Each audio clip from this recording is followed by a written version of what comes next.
¡Epa, compadre! ¡La hojilla! Estamos en la hojilla.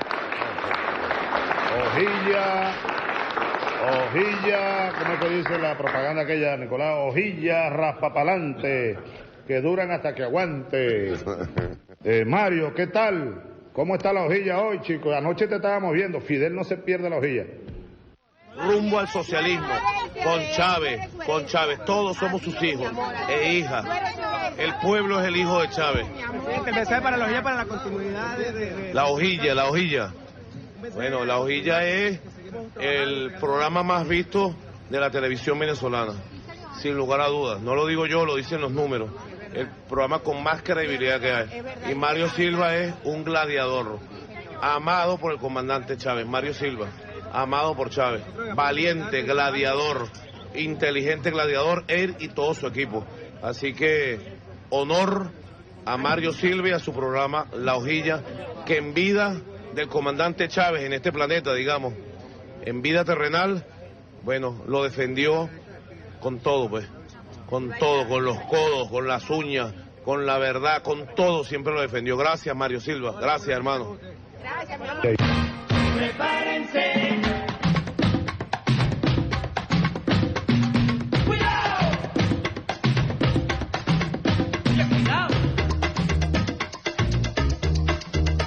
Bueno, yo además de cristiano, yo no soy solo cristiano. Yo soy un revolucionario y también soy marxista. Asumo el marxismo. Revolución es sentido del momento histórico. Es cambiar todo lo que debe ser cambiado. Es igualdad y libertad plena. No se trata de solo de hablarlo y proclamarlo, hay que construir el socialismo, nuestro socialismo en el siglo XXI, en Venezuela, en el marco de América Latina y en el marco de los acontecimientos mundiales.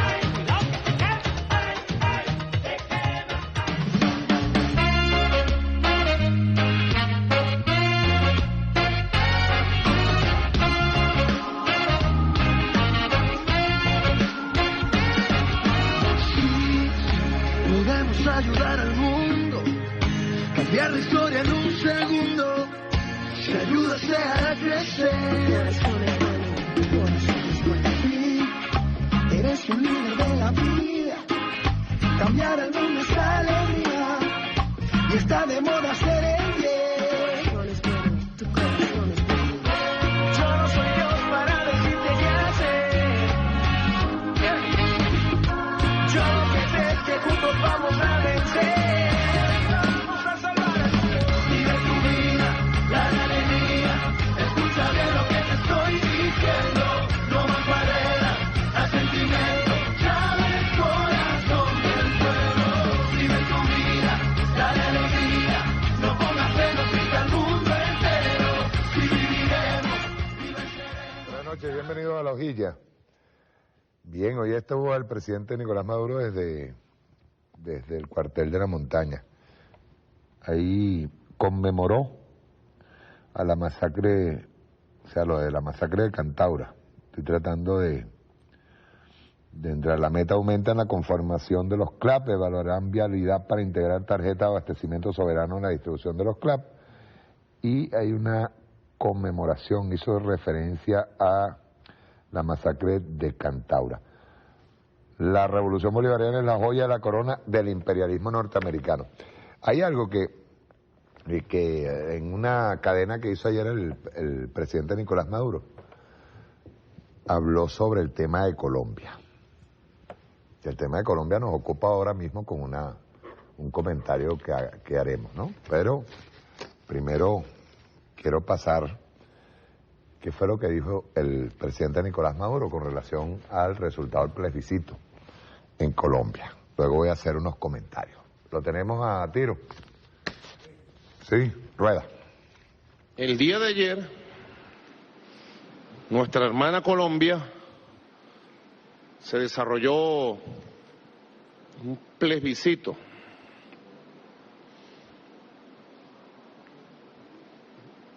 para preguntarle al pueblo de Colombia si estaba de acuerdo con los documentos firmados, con el acuerdo nacional e internacional firmado por el gobierno del presidente Santos y las Fuerzas Armadas Revolucionarias de Colombia, Ejército del Pueblo. Al final nosotros, miren, sobre los asuntos internos de Colombia nunca opinamos nada. Que si deben hacer el acuerdo de paz, que si no lo deben hacer. Nunca, no. Nosotros ayudamos, apoyamos, acompañamos. Que si debían hacer el plebiscito o no lo debían hacer. No, de aquí no sale una opinión. Eso es potestad soberana de Colombia. Hacer lo que tenga que hacer Colombia. A veces los gobiernos de la derecha del continente quieren darnos lecciones de qué debe hacer Venezuela aquí, qué debe hacer Venezuela allá. Metiches que son a veces. Afortunadamente a nosotros no nos da lecciones nadie. Nosotros no dependemos de nadie en el mundo. ¿No? Tenemos las mejores relaciones con todos los países y con las potencias emergentes más poderosas del planeta. Son nuestras hermanas. Rusia, China, India, Irán. Las grandes potencias emergentes del mundo son nuestras hermanas mayores. Pero porque nos respetamos, relaciones de hermandad, de respeto, de cooperación. Y no necesitamos ninguna potencia del mundo que se quiera erigir en la dueña de Venezuela. No, ninguna. Menos los Estados Unidos de Norteamérica. Bien lejos la élite imperialista de los Estados Unidos. Entonces se dio un proceso donde Venezuela, mira, yo me cuidé estrictamente porque era un proceso interno de Colombia. ¿Qué pasó con las encuestas? Es lo primero. ¿Qué pasó con las encuestas? ¿Verdad? Habría que preguntarse. 75% anunciaban, 70% anunciaban. Yo ayer me quedé pensando, fue un empate. ¿Qué pasó en Colombia? Hubo un empate técnico. Yo inclusive me preguntaba si hubiera sido al revés y gana el sí con el 50.2%, no hubieran salido a pegar el grito de fraude a algunos sectores, hubieran reconocido, como reconoció el presidente Santos, los resultados empatados técnicamente de los votos emitidos. Son cosas que uno se pregunta. ¿Ustedes saben por qué no las preguntamos desde Venezuela? Porque la paz o la guerra en Colombia afecta directamente la vida de nuestro pueblo. Colombia tiene 70 años de un conflicto armado, 52 años con la guerrilla de la FARC, pero antes, 2 décadas antes, con las guerrillas liberales del Partido Liberal, con las guerrillas campesinas del Marquetalia, del Cauca y de muchos lugares de Colombia.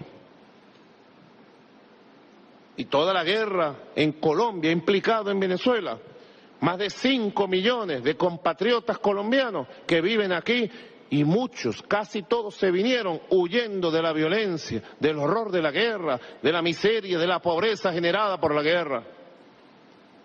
Por eso que esa apuesta dura que hizo el comandante Chávez y que yo mantuve y mantengo por la paz en Colombia, es porque la paz en Colombia es la paz en Venezuela.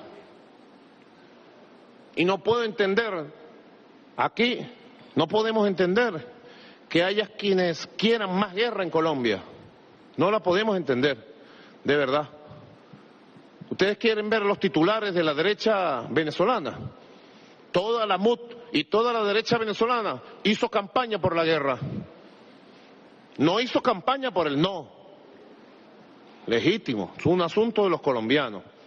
No, todas las declaraciones de los líderes de la MUP, de los jefes políticos de la MUP y de los partidos y los medios de comunicación de la derecha hicieron campaña porque se mantenga la guerra en Colombia. ¿Qué les parece? Aquí están las pruebas, pues. Aquí están los titulares de los periódicos nacionales. Pero fíjense ustedes, este periódico, que sin lugar a dudas es una basura, pero tengo que mostrarla, con el perdón de la basura y de nuestro pueblo. Este periódico es el periódico oficial de Henry Ramos Alup. presidente de la Asamblea Nacional. Y miren el titular: Colombia se salvó apenas por un pelo. ¿Se salvó de qué? De la paz. Colombia se salvó por un pelo de la paz. Esto es una cosa que no entra en una mente razonable de un ser humano que quiera el bienestar para nuestros países. Colombia se salvó apenas por un pelo. ¿Se salvó de qué? Hermanos colombianos que viven en Venezuela, aquí está la derecha venezolana. Esta es la derecha venezolana. Este es el periódico oficial de Henry Ramos Alup, que expresa todo su odio, todo su resentimiento. Y otro periódico por aquí que expresa, bueno, lo peor de las viejas fortunas hechas al calor de la corrupción, es este Diario 2001. Revocado el acuerdo de paz y salen a celebrar felices. Dios santo, ¿quién puede sentir felicidad de que continúe la guerra, de que se rechace un acuerdo que va a la paz? ¿Quién puede sentir felicidad en Venezuela? Yo digo desde Venezuela, los asuntos de Colombia deben resolverlos los colombianos, y los asuntos de la paz cuentan con todo el apoyo. Presidente Santos, comandante Timochenko y al pueblo de Colombia cuentan con todo el apoyo del gobierno bolivariano y revolucionario para seguir construyendo y haciendo lo posible y lo imposible por la paz de Colombia. Solo la paz de Colombia garantizará la prosperidad y la unión de nuestros pueblos. Por lo que a nosotros nos corresponde, rechazo la posición de la derecha venezolana de apoyar la guerra en Colombia. Y segundo, estoy listo, presidente Santos, estoy listo a todas las fuerzas guerrilleras de Colombia para seguir apoyando con humildad, con perseverancia y con amor la paz de Colombia. Venezuela seguirá apoyando la paz de Colombia. ¡Que viva la paz de Colombia!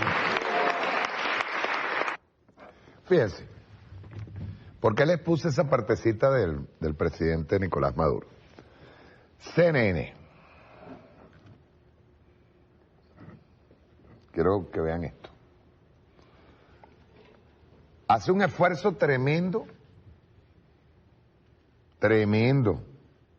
por justificar la posición de la MUD en Venezuela y al mismo tiempo por afianzar la idea de que el presidente Nicolás Maduro apoya a la FARC. Vean esto. Y no es el apoyo a la FARC. De paso, yo mismo, por el Twitter, porque sé que Timochenko me sigue, le agarré y le dije, excelente discurso el día que estaba firmando por la paz.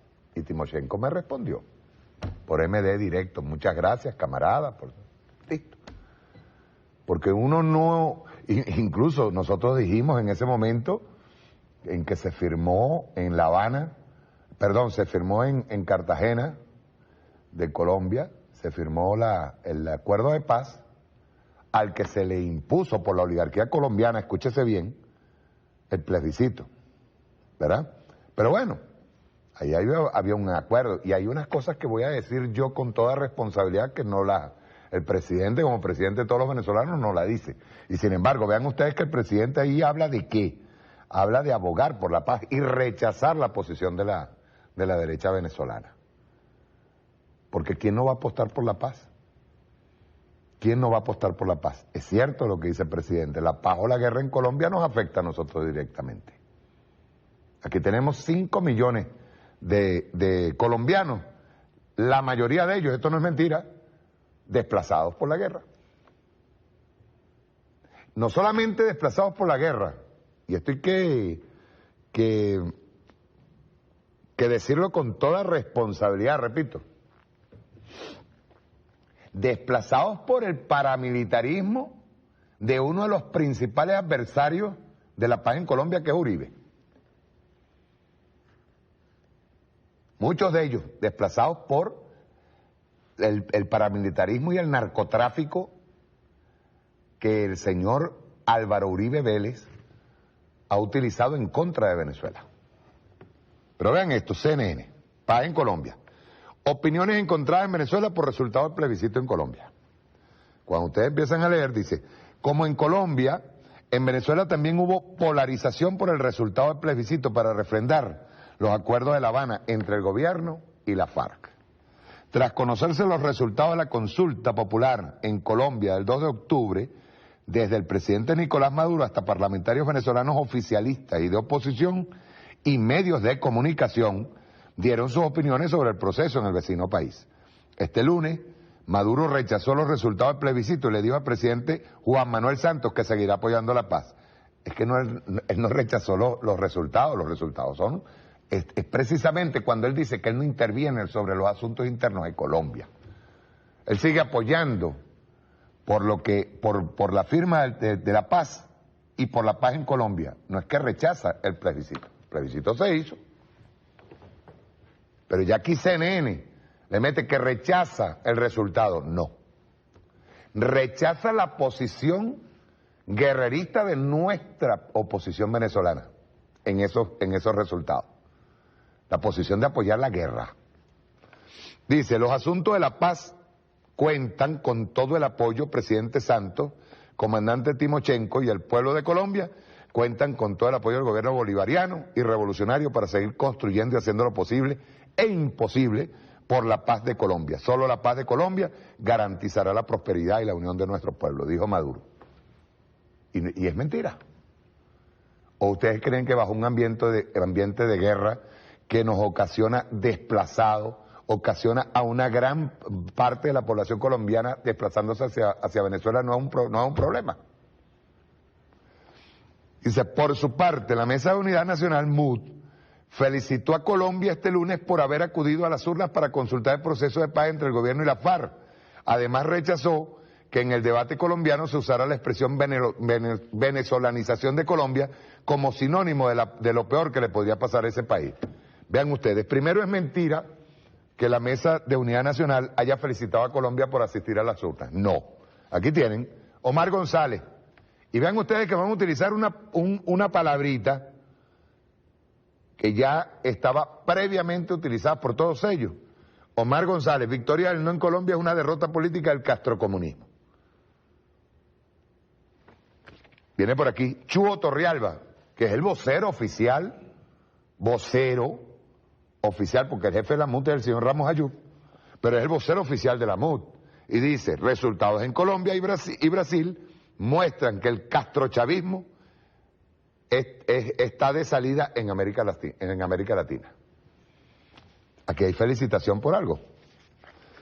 María Corina Machado, el pueblo colombiano le dijo no al castrochavismo en Colombia y en Venezuela.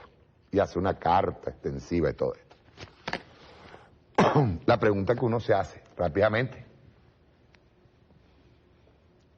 ¿A los señores de la oposición les desagrada que hubiesen conversaciones de paz entre funcionarios del gobierno colombiano y guerrilleros de la FARC? ¿Les molesta? ¿Por qué? ¿Les molesta que hayan sucedido esas conversaciones en La Habana? La Habana participa ¿de qué? ¿Qué es lo que hace La Habana? Facilita el diálogo. ¿Les parece eso malo? O sea, su anticomunismo y su propaganda anticomunista es tan acelerada, tan acérrima, tan de contenido de odio, como para acusar a Cuba de qué. O sea, acusar a Cuba ¿por qué? Si Cuba facilitó el escenario para la discusión y el diálogo. ¿Cuál es el problema? Pudo haberse hecho el diálogo en República Dominicana, se pudo haber hecho en Venezuela, se pudo haber hecho en Estados Unidos, ¿por qué no? Se pudo haber hecho en Panamá, en México. Ah, no, pero fue en Cuba. Y como llegó a buen término porque se firmó, llegó a buen término, y digo yo porque se firmó la paz, y era una de las luchas del señor Uribe Vélez porque no se llegara a firmar nada. Entonces sí, es la lucha contra el castrocomunismo. No, ahí no es nada de castrocomunismo. No hay nada de castrocomunismo. Sigue diciendo aquí, la búsqueda de la paz, Delcy Rodríguez, canciller de Venezuela, dijo que el resultado del plebiscito en Colombia fue producto de una guerra psicológica, y eso es verdad. Y ya les voy a explicar por qué. Lamentándolo mucho, ayer se expresó una minoría producto de los ataques mediáticos de la operación de guerra psicológica persistente de la propaganda de guerra, dijo Delcy Rodríguez, nuestra canciller. Según un comunicado de la Cancillería, ella añadió que la paz en Colombia es irreversible. También estoy de acuerdo. Y ya van a ver por qué. Algunos líderes opositores destacaron la victoria del no en la consulta colombiana. Aquí ya no puede disfrazar CNN cuál era la tendencia dentro de la oposición venezolana. Henry Ramos, el jefe de la MUD, dice, definitivamente, lo que el régimen narcocubano toca lo pudre. Raúl Castro, Santos y la guerrilla narcoterrorista, los grandes derrotados. Santos, el presidente de la Asamblea Nacional, pone como derrotado a Santos, a uno de los que firma el acuerdo de paz. Más adelante, otro tuit, si van a reanudarse conversaciones entre el gobierno colombiano y la guerrilla narcoterrorista, deben excluir a los cubanos del proceso. Ya yo le tengo una cosita por aquí a Henry Ramos. Los colombianos no han rechazado la paz, sino el texto del acuerdo propuesto por el gobierno de Santos y los voceros de la FARC. La líder opositora María Corina Machado felicitó a los colombianos por haber dicho no a los acuerdos de La Habana, pues según ella, la decisión del 2 de octubre le cierra el paso a la nefasta y devastadora combinación del asalto al poder político mezclado con el narcotráfico y la criminalidad. Los colombianos también han cerrado con su voto la puerta al intento castrista de legitimarse ante los demócratas latinoamericanos amantes de la paz, dijo Machado. Caprile, ayer no perdió la paz en Colombia. El pueblo decidió, debe revisarse el acuerdo, las palabras de ambas opciones así lo ratifican. Y dice aquí, y ahora voy yo con mi opinión personal. Yo tengo una noticia aquí. Véanme primero la foto aquí. La foto. Aquí está Ramos Ayú en la Plaza Roja de Moscú con Carlos David Méndez González, miembro de la oposición en el exterior en Moscú. El señor Carlos David Méndez González fue detenido en el Aeropuerto Internacional de Moscú por posesión de 1 kilogramo de cocaína. ¿Qué es lo que ha hecho la derecha venezolana? Dígame, señor Ramos, explíquele al país, explíqueselo, porque usted es el jefe de la MUD. Explíquele al país por qué primero justicia con Julio Borges, Ocariz, Enrique Capriles y Voluntad Popular con el mismísimo Leopoldo López fueron y se sentaron allá en Colombia con Álvaro Uribe Vélez para hacer un acuerdo político en contra de Venezuela. Explíquelo. ¿Y sabe por qué le estoy pidiendo esas explicaciones? Porque no hay más nadie cercano al narcotráfico que ustedes. Todos los fondos que le entregó el narcoparamilitarismo de Uribe proviene del tráfico de drogas. Se lo dieron ustedes. Voluntad Popular montó su arco de desestabilización que incluía Táchira, Mérida, buscando Zulia, Apure. Eso que montaron por allí fue producto de la inversión de un narcotraficante como Álvaro Uribe Vélez. ¿O no es cierto, señor Ramos Ayú, que Álvaro Uribe Vélez está metido en la lista de lo de la DEA? Y que ayudaba a un señor llamado Pablo Escobar Gaviria. Lo ayudaba cuando era presidente de la Asociación Aérea, de la Institución Aérea de Colombia. ¿O no? Dígame usted, señor Ramos Ayub, si no es verdad que en Colombia, cuando se desmovilizaron a los paramilitares, también se hizo paralelo a la desmovilización de los paramilitares el desmembramiento de todos los carteles para institucionalizar la droga y el narcotráfico en Colombia. Yo quiero que usted le diga al país, a Venezuela y a Colombia, señor Ramos Ayub, ¿por qué las reservas en dólares del Estado colombiano crecen mucho más allá que la producción nacional real? ¿De dónde salen esos dólares? O sea, ¿quiénes están más cercanos a la droga, sino ustedes? Y hablan de narcoterrorismo, y hablan del castrochavismo.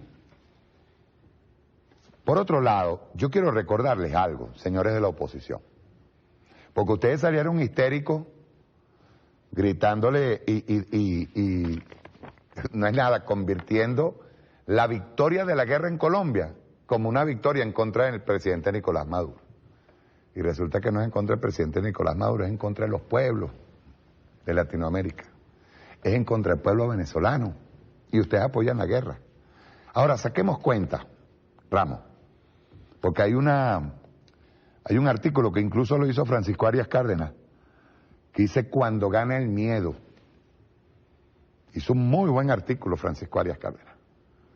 Pero voy más allá. En Colombia, señor Ramos Ayub, hubo un 60% de abstención. De un universo, un 100% de votantes. Eso implica, señor Ramos Ayub, para que ustedes vean que ustedes siempre enarbolan la victoria por efecto y no por realidad, no por lo que se ve, por lo que tiene que verse, que son los numeritos. El 60% implica que el 40% fue el que votó por el plebiscito, de los cuales ese 40%, 21 votó por el no. 21 votó por el no, por no aceptar el acuerdo de paz. Y 19, señor Ayub, votaron a favor de la guerra, de la paz. Diremos, está polarizado el país. Bueno, yo dudo que ese pueblo esté polarizado absolutamente. Porque si decidió un 21% de ese pueblo decidió que la firma y el acuerdo de paz en Colombia no iba, o no lo aceptaban, porque hay que sentarse a seguir renegociando, el 21 no es lo que ustedes llaman el 51%. Eso es bien interesante que ustedes lo sepan. Aparte de eso, toda la costa del Pacífico, ¿verdad? La del Atlántico, perdón. No, al Pacífico. Pacífico de Colombia es por donde pasó el huracán. No es Atlántico. Atlántico es para el Mar Caribe. Atlántico es hacia el Mar Caribe. Fue el Mar Caribe. Pasó por el Mar Caribe, por La Guajira. Toda esa parte que se estimaba iba a votar sí por la paz, le pasó al huracán, señor Ramos Ayub. Y la gente no salió a votar. Amén, escuche bien, amén de la guerra que usted sabe existe en Colombia por parte de los medios de comunicación en contra de la paz y a favor de las oligarquías colombianas. Ahora, yo le voy a decir algo que es más grave. Cuando se supieron los resultados, Timochenko dijo, para nosotros, creo que el alto al fuego continúa y seguiremos sentándonos a negociar por la paz. creemos que es un triunfo, porque hay gente que está, primero por todas estas variables de las que le estoy hablando, y segundo porque hay gente en Colombia que está pensando realmente en que hay necesidad de una paz en Colombia. El presidente Santos declaró cortico, pero hay una parte que no me gustó. Hay una parte donde él dice, mientras, escúchese bien, mientras yo siga en el mandato, o sea, en el periodo de mi mandato, seguiré luchando por la paz. Esa frase no es buena. Y vean ustedes la tremenda presión que tiene la oligarquía y los narcotraficantes en Colombia como Uribe. Para que lo vean. Y les voy a explicar por qué. La paz que se firmó, esa que se firmó ahí en Cartagena, tiene carácter internacional. Ya nosotros no estamos hablando de aquella vez que se encontró Pastrana con Marulanda y estuvieron conversando. Ese fue un acuerdo y un alto al fuego y unas conversaciones de paz regionales. Por cierto, Pastrana estaba en contra de la FARC y Pastrana fue uno de los que se sentó con Marulanda a hablar y a conversar y ahora está en contra de las conversaciones de paz. Pero esa vez en que se sentó Pastrana como presidente de Colombia a hablar con Marulanda, eso es bueno decirlo, ese acuerdo fue nacional, no tuvo mucha repercusión internacional. Pero esta paz que se firmó ahora mismo en Cartagena y que se llevó en diálogos en Cuba, tuvo el aval de varios países, no solamente veedores del proceso de firma de paz, el proceso de diálogo que hubo allí, sino que también tuvo el aval de la ONU. Allí estaba sentado Ban Ki-moon, estaba sentado Raúl Castro, estaba sentado Rafael Correa, estaba sentado todos los representantes, estaba sentado el presidente Nicolás Maduro. Estaba haciéndose una firma de un tratado de paz al que se le metió un plebiscito, yo no sé por qué, y se estaba haciendo una firma delante del mundo. Es decir, el señor Santos, y lo digo con toda responsabilidad, está obligado, el Estado colombiano, el sistema colombiano se encuentra ahora mismo en una disyuntiva, en una encrucijada. Porque está evidentemente ante el mundo expuesto un tema, paz o guerra.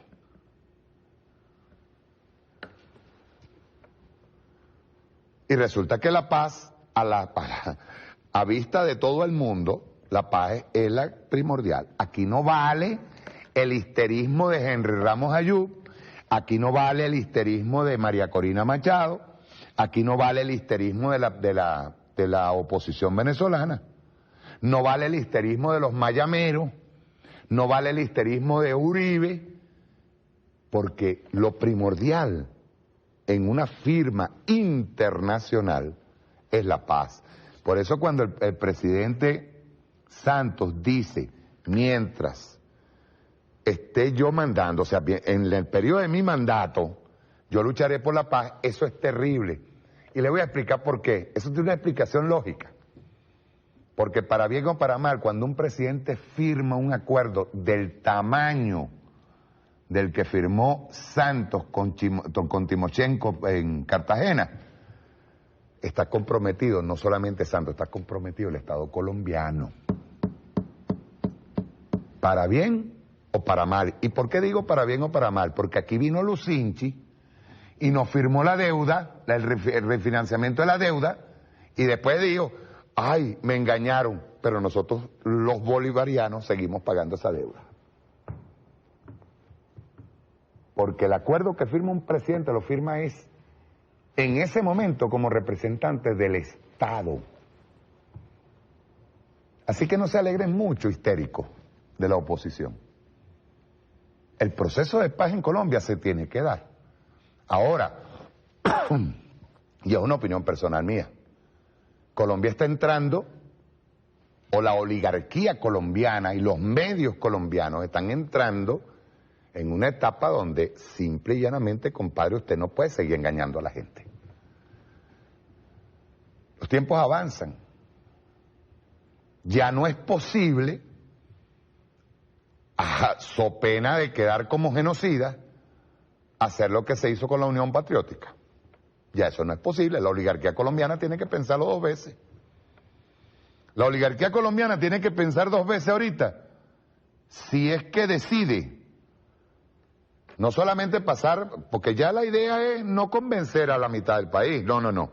La idea es convencer a ese 21% del país que, inducido por los medios de comunicación, votaron en contra de la paz. 21%, recuérdenlo. Ellos son los que a los que tienen que convencer, pero la paz tiene que darse.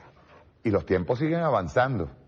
Ya incluso los del ELN, los helenos, ya dijeron, vamos a sentarnos a conversar y a dialogar. Son más de 50 años de guerra, compadre.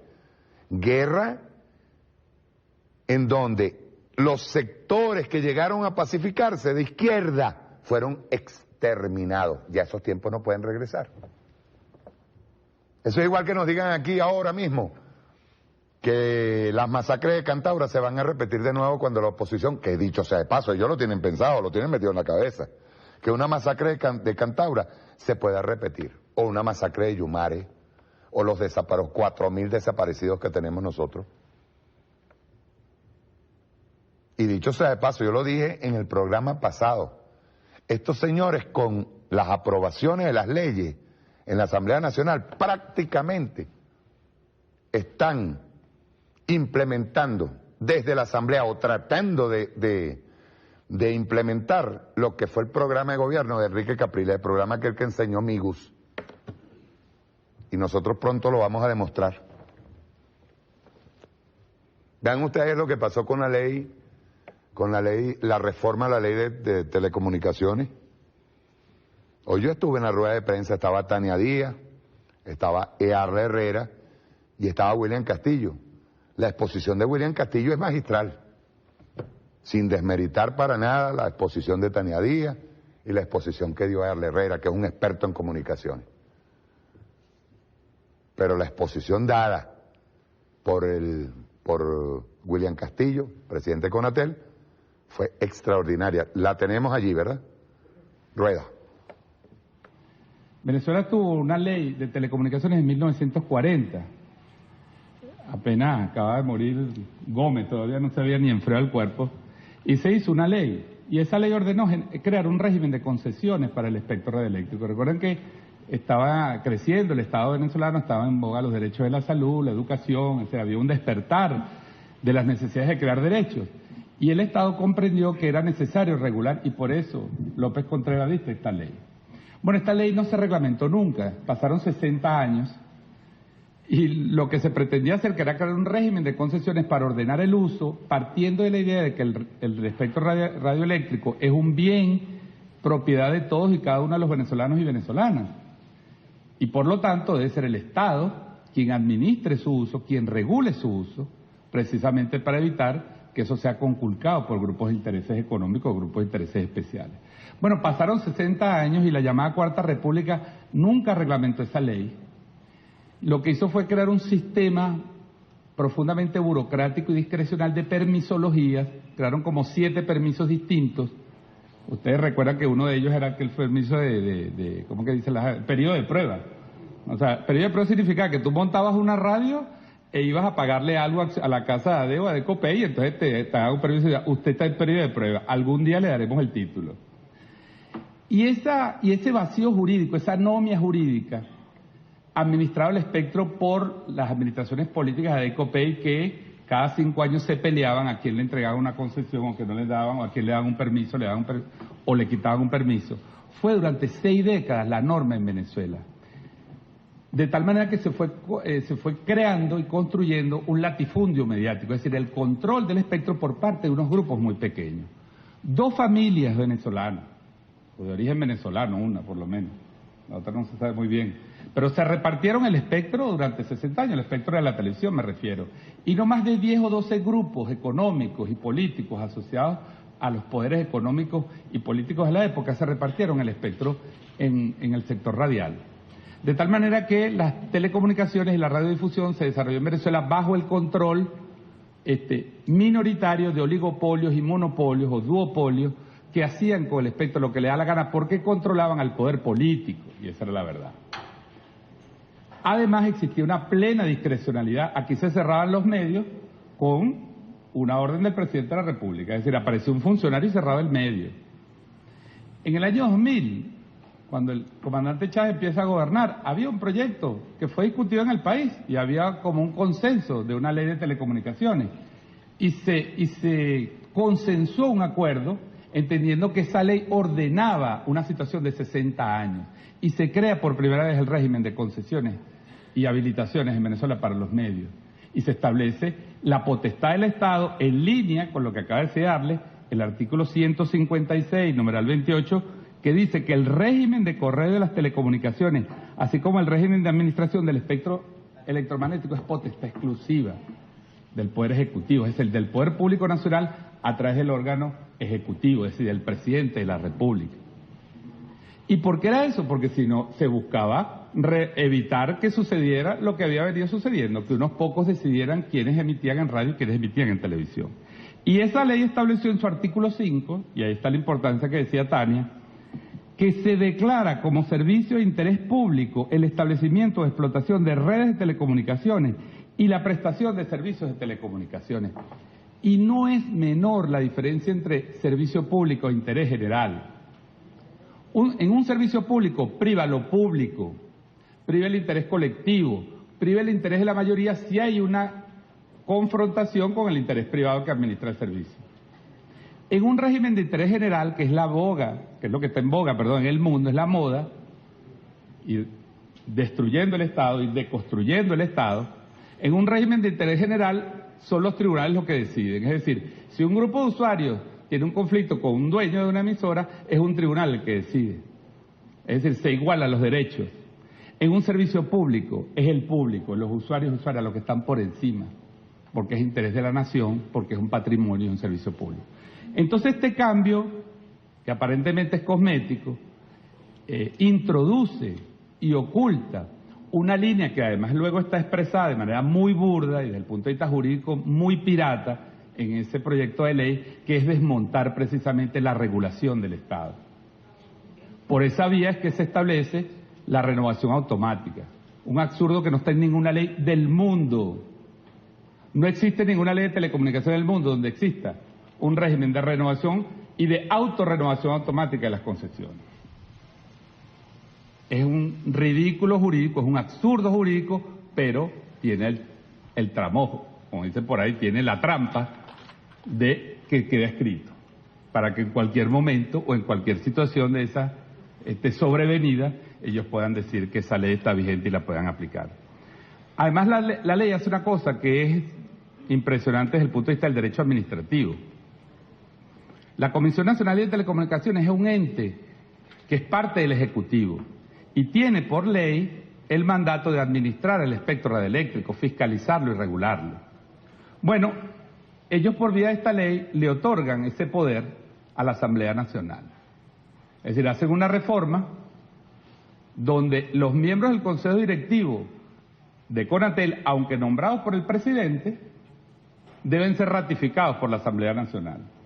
Y en caso de que exista conflicto, es decir, que la Asamblea no ratifique los nombramientos del presidente, entonces se impone el criterio de la Asamblea y la Asamblea dominaría el Consejo Directivo y por lo tanto tomaría las decisiones con respecto a las acciones de Conatel. Es decir, esta ley prácticamente adscribe la Comisión Nacional de Telecomunicaciones, le roba una competencia exclusiva al Ejecutivo y la deposita en manos de la Presidencia de la Asamblea Nacional o de la Comisión de Medios de la Asamblea Nacional. O una innovación del derecho administrativo que no está en ninguna ley del mundo. Los organismos encargados de la regulación del espectro en todas partes del mundo dependen directamente del presidente de la República, como es el caso de los Estados Unidos, que es el modelo liberal más conocido. La FCC depende su nombramiento del presidente de la República, por la importancia que tiene ese hecho. Entonces, cuando uno empieza a descubrir aquí y allá debilitamiento del Estado, entrega y privatización directa por la vía de la renovación automática, destrucción de la institucionalidad y adscripción de un órgano y una función exclusiva y competencia exclusiva del Ejecutivo a la Asamblea Nacional. Cuando uno analizando artículo por artículo, entonces se empieza a entender la telenovela de la privatización, se empieza a entender la conspiración, se empieza a entender esa necesidad de macrizar o temerizar, ¿no?, toda esta tendencia que hoy en el mundo, que vamos a eliminar los ministerios de cultura, vamos a eliminar las legislaciones de avance, vamos a eliminar la legislación social, los derechos sociales, vamos a irlos eliminando. Y eso es lo que está detrás. Es una ley profundamente regresiva en términos sociales, sin entrar en las consideraciones jurídicas y su constitucionalidad. Por eso nosotros decimos que esa ley es inejecutable, es inaplicable, como ya lo estableció en sus criterios generales en cuanto al funcionamiento de la Asamblea Nacional. Entonces, esta ley además crea una cosa que es increíble, yo se lo comentaba a Tania y a Arle. Además, es una ley penal, que crea un nuevo tipo penal, porque la Asamblea Nacional dice en esa ley que ellos van a mandar un auditor a Conatel. O sea, no solo van a nombrar los 4 miembros del Consejo Directivo, ellos, porque van a rechazar los que proponga el presidente si es que el presidente se le ocurrirá proponerlo. Pero además dicen, en las transitorias, que es donde realmente legislan, el articulado, buena parte lo dejan igual, pero donde legislan y donde ponen sus intereses y donde ponen el pago que están haciendo a los sectores y a los financistas de esta ley, es en esas disposiciones transitorias. En esas disposiciones dice que ellos van a mandar un auditor a Conatel, y que si algún funcionario de Conatel, puede ser un portero o puede ser un archivista, que se niegue a entregar la información, va preso 3 años. Es decir, aquí en Venezuela se acaba de crear un nuevo tipo penal. El tipo penal, aquí hay homicidio, aquí hay estafa, aquí hay fraude, y ahora hay un tipo penal que es no dejar pasar al auditor de la Asamblea Nacional, 3 años preso. Y si es funcionario público de carrera, entonces se aumenta la pena en 1/3. Uno se pregunta, tanta ignorancia junta, tanto despropósito, tanta barbarie jurídica, tanta torpeza política, no puede ser casual. Yo creo que hay que ir a lo que está detrás de esta ley. Fíjense, hay algo que no pusimos allí. La ley regula lo que el presidente tiene que decir. ¿Qué tal? O sea, que le prohíbe al presidente hablar sobre ciertas cosas que la ley dice que no puede hablar. Vean ustedes el retroceso. Ese es, entre otras cosas, la nueva ley que ellos aprobaron, dicho sea de paso. Mientras la Asamblea está en desacato, ¿ven? Porque está en desacato, todas las leyes que aprueben son irritas. Pero supongan ustedes que ya la Asamblea acepta el dictamen del Tribunal Supremo de Justicia. Nosotros vamos a proceder, simple. Por eso es que decía yo que todas las leyes que ellos han tratado de imponer son todas anticonstitucionales y tienen la característica principal de ellas, es el retroceso de todos los avances de las leyes que se han aprobado a favor del pueblo. Y es lo que llaman, mira, nada es casual, es verdad lo que dice William.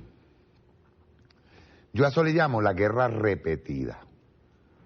La guerra económica, uno cree que, o la gente ahora mismo cree que la guerra económica solamente ha sido aplicada en Venezuela y que esa es una innovación que se hizo en Venezuela. No, ya prontico vamos a enseñar un documento, prontico, en un próximo programa, en donde se demuestra que la guerra económica fue aplicada hasta en la Unión Soviética en los años 80.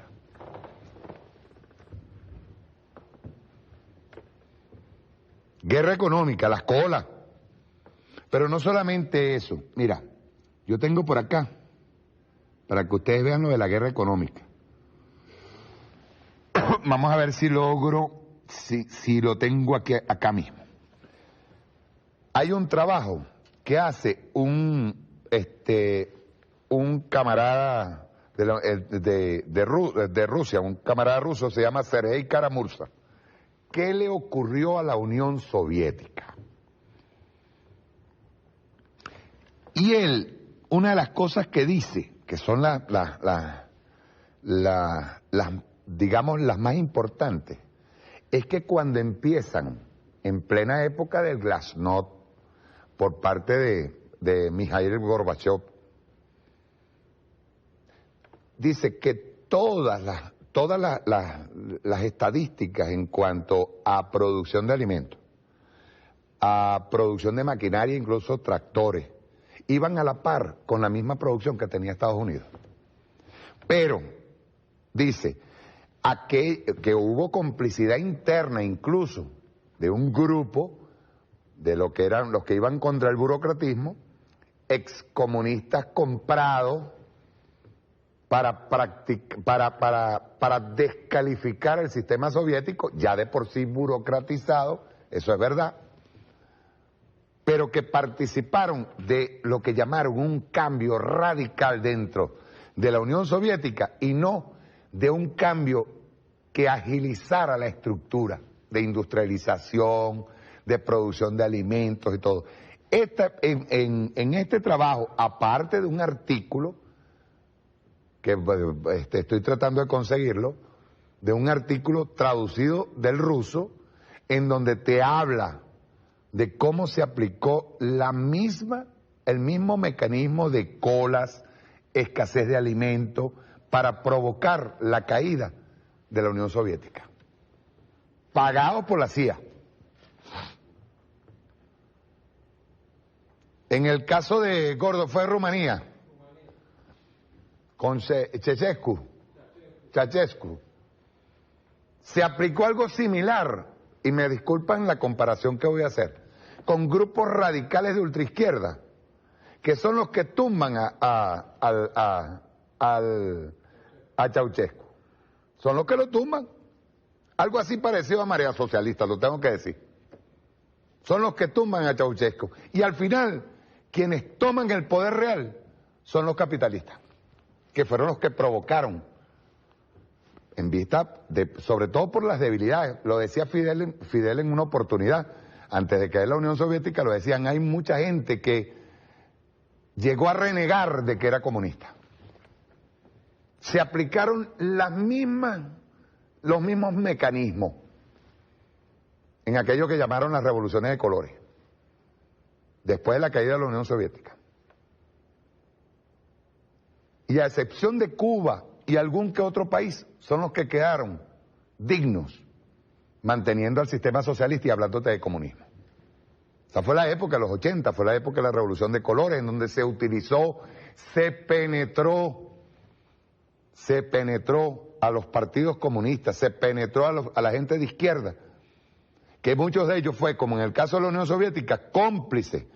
No solo el hecho de que sí, que efectivamente había un Estado burocratizado en la Unión Soviética, sino que penetraron el sistema soviético de tal manera de que no sobreviviera el Estado socialista. Y las tasas de criminalidad a partir de Yeltsin, las tasas de criminalidad, de hambre, fueron tan terribles que ahora mismo creo que están haciendo, en Rumanía creo, están haciendo unas encuestas y dicen que gana el Partido Comunista. Porque el capital desmembró todo, pues. Desmembró todo. Y eso está pasando con Venezuela. Está pasando con Venezuela. Primero, sectores radicales, lo decía García Linera el otro día, que hablan de la eliminación total del mercado, cuando nosotros vivimos rodeados del mercado. Y que tenemos que luchar contra eso precisamente, pero siempre tratando de no aislarnos totalmente del mundo. Es decir, Nada es casual. Lo que dice William Castillo es cierto. Nada es casual. Estos están aplicando una a una un paquetico parecido al de Migus que no ha sido aprobado. Fíjense bien, que no ha sido aprobado porque tenemos un Tribunal Supremo de Justicia que está interpretando las leyes, primero porque son anticonstitucionales, están lesionando los derechos adquiridos por la revolución a favor de las mayorías y afectan, o sea, no solamente eso, sino que están tratando de entregarle todo al poder fáctico económico. Y en eso tenemos que estar muy claros. Fíjense, en esa entrevista en esa rueda de prensa que dio Tania Díaz, Earle Herrera y William Castillo, saltó de inmediato con lo de la cuestión de las concesiones, saltó de inmediato el periodista de Globovisión. Y a mí me interesó muchísimo, no solamente por la pregunta, porque obviamente no es el muchacho, no es el periodista es un tonto útil, el periodista fue el que lo mandó Globovisión a preguntar, sino la respuesta magistral de ahí de William Castillo me encantó. Vamos a verlo, rueda. Director, quisiera también aprovechar para hacerle también una consulta. Desde esta misma comisión se ha dicho, usted lo hacía ahorita referencia, el tema de las facultades que debería tener la dirección o los integrantes de esta Dirección Nacional de Telecomunicaciones. Ellos aseguran que usted no podría o no debería estar facultado para presidir esta dirección en vista de esta comisión, en vista de que usted pues está militando en un partido político y ha actuado como un brazo político del gobierno. Pues la respuesta ante esto, y también en reiteradas oportunidades pues se ha consultado de por qué hay canales como Venevisión, como Televen y el caso de Globovisión hasta el momento no tienen concesión. Un año y un poco más de un año Globovisión no ha tenido una respuesta. Hace poco fueron integrantes de la comisión al canal a hacer una especie de inspectoría y hasta el momento no ha habido una respuesta. ¿Cuál es lo que usted como pues está a la cabeza de esto? Sí, es muy bueno que Globovisión haga estas preguntas, ¿no? Porque como Globovisión es el canal oficial de la Asamblea Nacional y de la Comisión de Medios, permítame decirlo, yo se lo dije ahí cuando estuve de visita en Globovisión hace unos meses, pero es bueno también decirlo aquí. Globovisión creó un programa de televisión en enero. ¿Qué pasó en diciembre? Bueno, pero creó un programa de televisión nuevo que se llama, creo que Con la Señal de Costumbre o algo así, ¿no? Dedicado a cubrir la fuente parlamentaria. Bueno, imagínense todo lo que debería un programa como ese cubrir, porque realmente la función parlamentaria es muy amplia y los temas en el país son muy importantes. Bueno, los 5 primeros programas, o sea, un mes y un programa más, porque una vez a la semana se le dedicaron al tema de las telecomunicaciones y a Conatel. Nosotros hemos sido parte de la agenda de Globovisión estos 9 meses de manera intensa. Y una de las cosas que se dice es eso, efectivamente, la ley conculca derechos políticos, porque la ley dice que un militante político no puede dirigir Conatel. ¡Qué barbaridad! Es decir, Constitución de la República Bolivariana, todos somos iguales ante la ley. Los derechos políticos no pueden ser conculcados por un instrumento menor a la Constitución. El día que la Constitución diga que hay ciertos cargos que no pueden ser ejercidos, porque es una especie de lacra ideológica, ¿verdad?, ser militante de un partido, o lo inhabilita, o lo hace uno más bruto, o menos inteligente por militar en un partido, entonces cuando se reforme la Constitución y diga eso, entonces evidentemente algunos funcionarios a lo mejor no podríamos mantenernos en ciertos cargos. Pero es una de las barbaridades de esa ley, conculcar derechos políticos de cualquier ciudadano, que como dice Tania, hoy vale para un lado, pero ¿y qué pasa si la situación fuera distinta? Ahora, la ley no dice, por ejemplo, y fíjense que la ley dice, ¿no? Fíjense el elitismo, ¿no?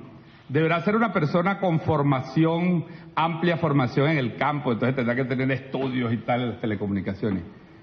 Ahora dígame una cosa, ¿cuál es la formación que se le exige a un diputado? A un ciudadano para ser diputado. Ser mayor de edad, ser venezolano, ¿verdad? No estar inhabilitado políticamente. Ahora ellos establecen una habilitación, pero ellos no dicen, por ejemplo, si fuese un delito, imaginemos que fuese un delito ser militante de un partido político, o que eso te inhabilitara técnicamente para ejercer un cargo. Imagínate si no te habilita a ser miembro de una empresa privada.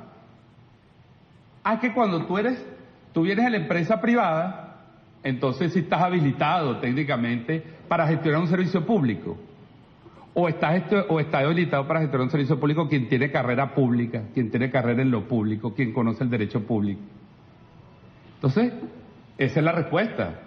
Otra, compañero, otra ignorancia y otro abuso y otra extralimitación de esa ley al conculcar un derecho político. Y la segunda pregunta, sobre la renovación, que por qué hay canales esperando. Hay canales esperando, sí, es verdad, que están en proceso de análisis. Por ejemplo, el caso de Globovisión. Nosotros iniciamos el año pasado y todavía esto está en proceso porque es un proceso largo. La revisión de los pagos de los tributos, porque Globovisión fue un canal consistentemente evasor. Ahora, para considerar una renovación, tú tienes que ver si el tipo está pagando los impuestos o no. Es decir, una cosa no puede ser la otra. Te renuevo, pero tú no cumples con el Estado, no pagas los impuestos. Y así nos ha pasado con varios canales de televisión y de radio, que tienen severos problemas de cumplimiento. Mire, aquí 67 de cada 100 radios en Venezuela tienen problemas, algún tipo de problema tributario con el Estado. La gran mayoría de las radios en Venezuela no respetan la ley de responsabilidad social, no cumplen las horas de programación nacional independiente, no cumplen el 50% de la música venezolana. Esos son los defensores de Venezuela. Incluso algunas no cumplen ni el himno nacional. Y entonces le dicen al Estado, pero renuévame mi concesión, chicos, porque ese es mi derecho. Por eso es que ellos necesitan dar una amnistía, porque cuando tú le apliques la ley a los medios, la gran mayoría no pasa el examen de la ley. Por eso el debate está trancado. Ahora, evidentemente yo dije que hay un número de radioemisoras y un número de televisoras muy pequeño que está en revisión sus concesiones y que se tomará la decisión. Eso, sin embargo, y fíjense, a diferencia de lo que sucede en otros países y de lo que sucedió aquí antes, eso no cambia ningún estatus jurídico, ni significa ni prejuzga la opinión del Estado sobre el estatus de esa concesión. Y de hecho están así, y yo reto a un medio de comunicación aquí que diga, si aquí de Conatel se llama a los medios, como han dicho irresponsablemente algunos diputados, a los medios a presionarlos, o a cambiar líneas editoriales, o a sacar periodistas. Eso no se practica aquí, que era la práctica en la Cuarta República, precisamente porque no había ley. Aquí cuando hay un procedimiento administrativo se abre, se investiga y hay derecho a la defensa. Y por eso los procesos son largos, porque los procesos administrativos entre una opinión del Estado sobre un tema y la opinión del afectado, que hay que valorarla, y las pruebas del afectado que presenta, hay que reconocerlas, y por eso los procesos también son largos. Entonces esa es mi respuesta. Aquí está funcionando plenamente la ley, las competencias de Conatel están intactas, la vigencia de esta ley está absolutamente intacta y va a ser aplicada, que aquí nadie se equivoque de que aquí está vigencia otra ley. Fíjense, por ejemplo, entre las investigaciones que se pueden hacer, digo yo, aquí, por soplos que le llegan a uno por este lado, por la derecha, le llegan por allá por la derecha,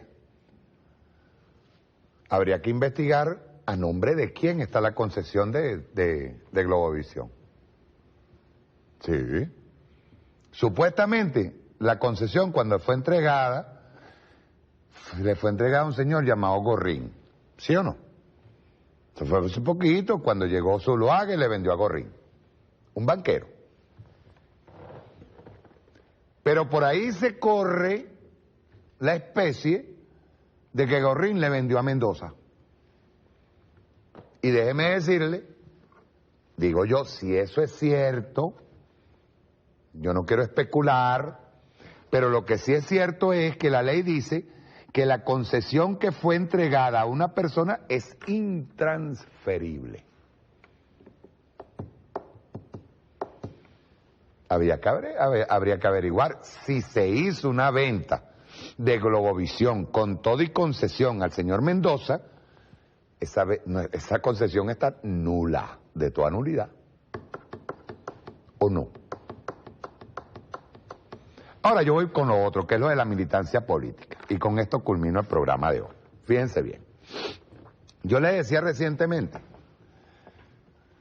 que nosotros tenemos la idea de que el sistema en donde nosotros vivimos todos los días, de que Dios amanece, cuando tú abres los ojos, te comes una arepa, te tomas un café, sales y trabajas, das una vuelta. te vas, te regresas del trabajo, o te metes por allá y compras unos zapatos, o compras una camisa, o compras una harina de maíz precocida, o regresas a tu casa, vas escuchando el noticiero, luego llegas a tu casa, cenas con tu familia, vuelves a meterte en la televisión, lees, escuchas y todo. En todos lados hay política. Ve tú que ni siquiera, como dice esa ley, que tiene que ser una persona preparada y ampliamente preparada en el campo, nadie, yo le he dicho aquí toda la vida y lo repito, aquí nadie es nini. Eso es mentira. Usted tira para la derecha o tira para la izquierda. Tenga por seguro, así sea un gradito para acá o un gradito para allá. La política está en todos lados, eso lo decía Chávez y eso es verdad. Pero voy más allá. El sistema político, económico, vamos a ponerlo bien claro, el sistema económico imperante en Venezuela y en toda Latinoamérica, el sistema capitalista. Y ese sistema no es normal, ese sistema es depredador, ese sistema va en contra de los pueblos. Y sin embargo, nosotros dentro de ese sistema estamos tratando de implementar un nuevo sistema. Pero lo peor de todo es que lo tratamos de implementar siendo subversivos. Nosotros mismos nos creemos subversivos. ¿Por qué? Porque estamos tratando de revolucionar para cambiar un sistema que todo el mundo cree que es normal, y resulta que ese sistema no ha sido normal nunca. Porque como decía, cuando usted se para en la mañana y prende el televisor, ya usted comienza a estar bombardeado por el capital, bombardeado por el consumo, bombardeado por costumbres impuestas por un sistema que necesita a un hombre alienado, a una mujer alienada, a un niño alienado. Y contra eso nosotros estamos luchando. A mí no me interesa, y se los digo así de panita, pero bien duro, a mí no me interesa lo que piense Gorrín, lo que piense Cisneros, lo que piense Granier, lo que piensen los que tienen los canales. A mí no me interesa lo que ellos piensen, a mí me interesa lo que piense el colectivo. A mí no me interesan los intereses de ese señor, de esos señores, de 5 familias en Venezuela, que tienen el poder de voltearnos, con la guerra económica, tienen el poder de voltearnos y ponernos a hacer cola, por ejemplo. A mí no me interesa lo que ellos hagan. A mí lo que me interesa es cambiar eso. A mí lo que me interesa es que cuando se produzca para la gran mayoría. A mí lo que me interesa es que cuando tenemos un ingreso en el Estado, ese ingreso se convierte en igualdad y distribución equitativa de la riqueza. Y eso no le interesa a los que quieren permanecer en este sistema económico y político. Así que no es que William Castillo sea del PSUV o no. El tema es que William Castillo entienda que nosotros tenemos una constitución que es para todos los venezolanos y que esa constitución dice que nosotros tenemos que trabajar por la igualdad, por la justicia, por la equidad. Y eso no le interesa a los ricos. Vamos a entenderlo de una vez. Cada vez que a mí me dicen, no, pero es que el sistema no, ¿cómo te digo? El comercio es así porque siempre ha existido así. No, todo lo contrario, vamos a cambiar eso. O que me digan, nosotros siempre vamos a depender del ingreso petrolero. No, eso hay que cambiarlo. Producir, y si producimos en colectivo, mejor todavía. Si logramos sacarnos de encima muchos de los mensajes de egoísmo, de ambición, de odio que nos traen los enlatados, que nos traen las películas norteamericanas, que son precisamente para poder, digamos, alienar al individuo. Si mi vida es esa, yo estaría diciendo estoy errado. Vean ustedes por qué les digo que ya nosotros dejamos de ser subversivos, nosotros somos revolucionarios porque estamos tratando de cambiar todo un esquema que es realmente el subversivo, que es el que nos ha tenido oprimidos, el que ha tenido a nuestro pueblo enajenado.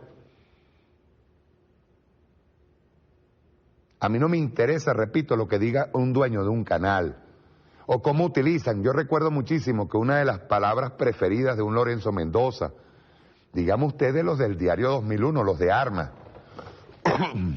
no he visto una familita capitalista más asquerosa que esa. Yo trabajé allí y se los digo claro y raspado. Cada uno de ellos te vienen con el cuento, la familia Polar. No, ¿cuál familia? ¿Cuál familia? Ahí hay una distribución equitativa de la riqueza que el señor Mendoza toma todos los días, toma todos los meses, toma anualmente.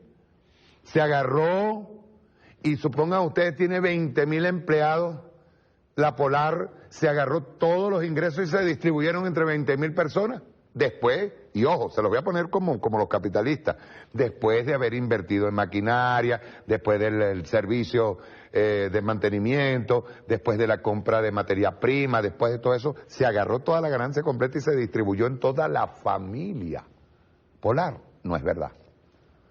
Y hay mucha gente que cae por pendeja entendiendo eso así, la familia. La familia RCTV, ¿ustedes se acuerdan? Marcel Grani hablaba de la familia RCTV. ¿Cuál familia RCTV? ¿Cuál?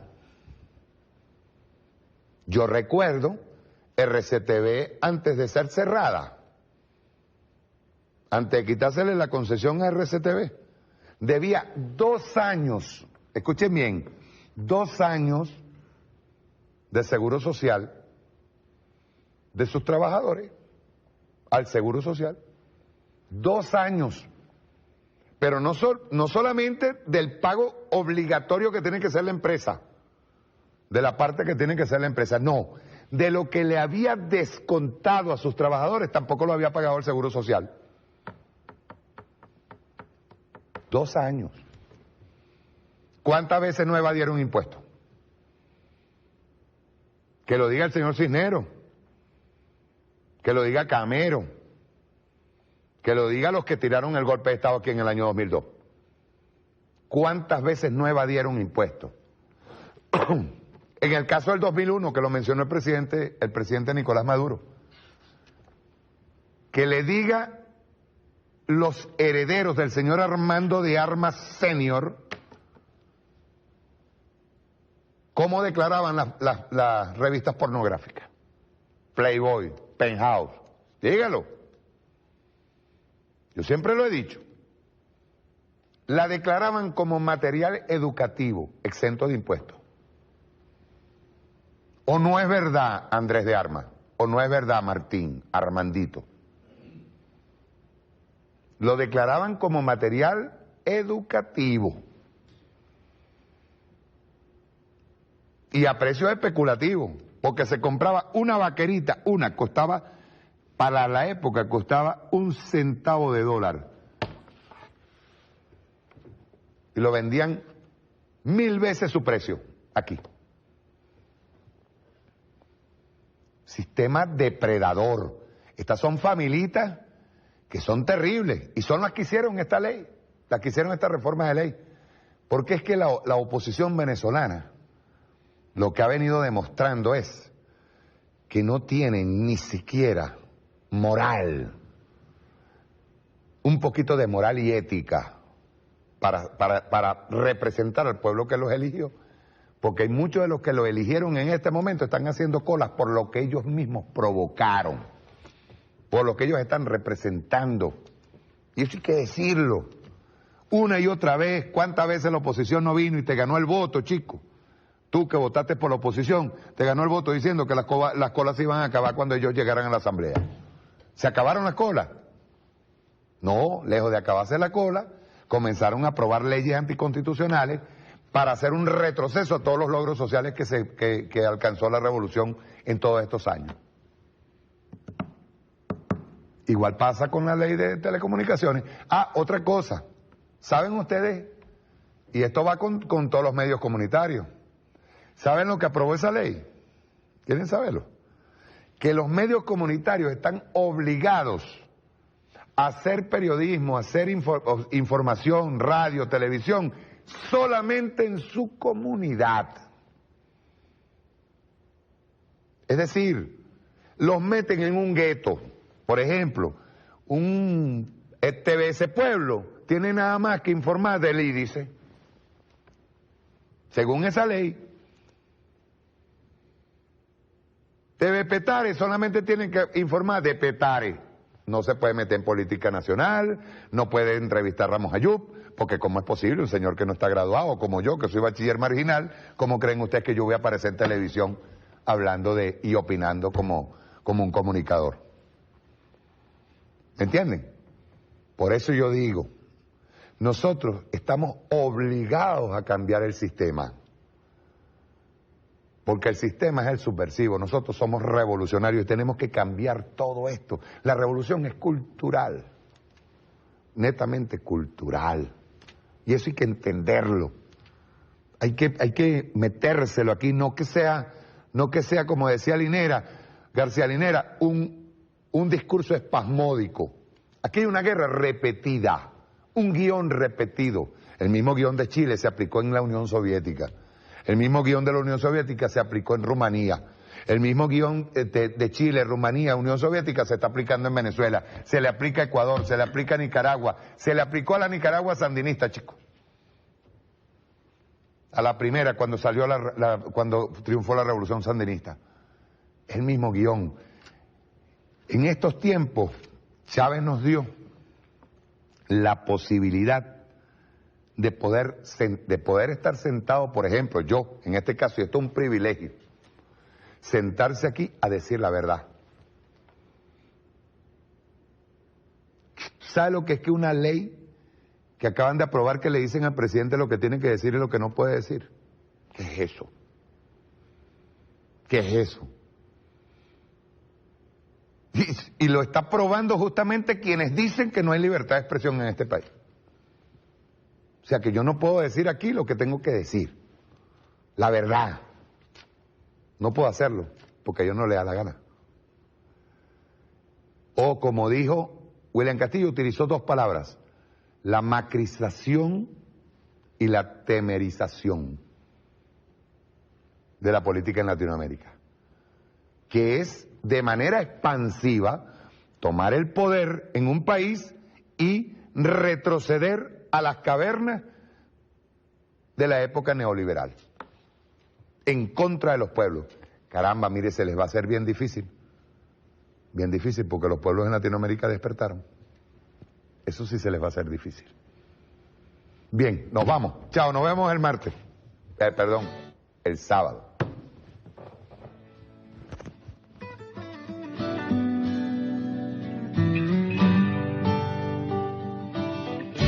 Tengo un sentimiento que es muy fuerte por mi bandera. Es como mi propia piel. Nunca va.